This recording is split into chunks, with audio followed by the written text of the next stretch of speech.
Adonai Marabu.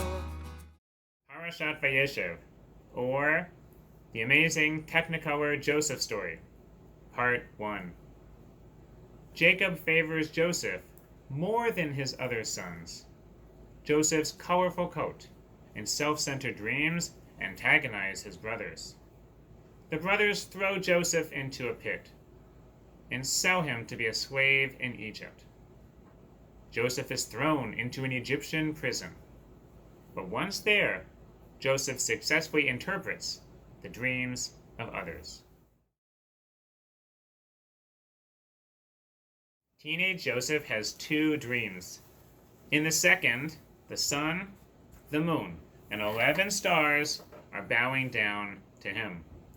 Now, to the reader and to his family, we assume that the sun is his father, Jacob, the moon is his mother, Rachel, and the 11 stars are his 11 brothers. And when they hear this dream, they're all really upset for obvious reasons. Here's the verse which shares the father Jacob's reaction. His father scolded him and said, "What is this dream you dreamed?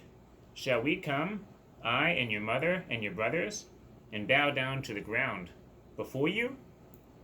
So Jacob too understands it in this way, that he's the sun, mother, Rachel is the moon.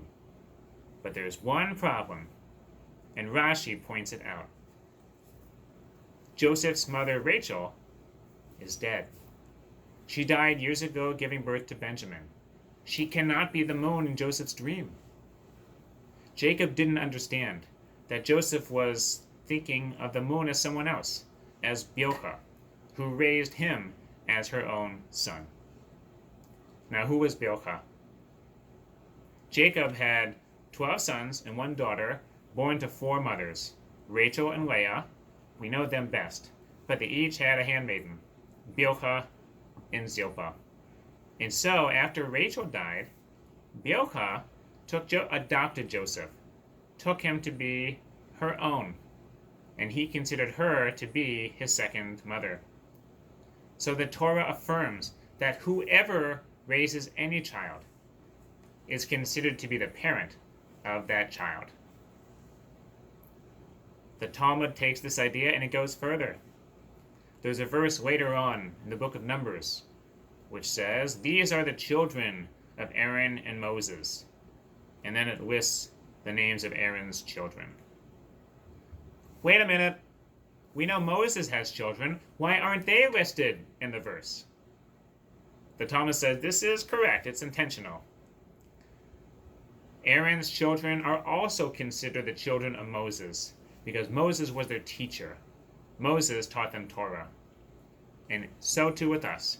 Any person who teaches a person Torah is considered to have raised that person.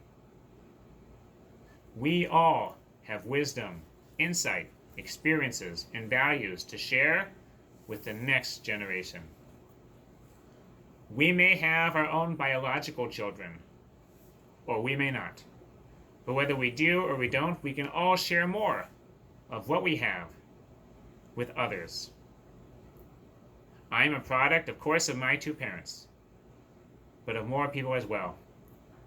I think of my time at Camp Ramah in Wisconsin, and my own camp counselors and unit heads, Rashi Eda, who I look to as role models and imbibe their values and way of walking through the world.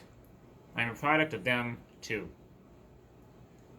We can only be a parent for a finite number of children, but we can all be role models for so many more.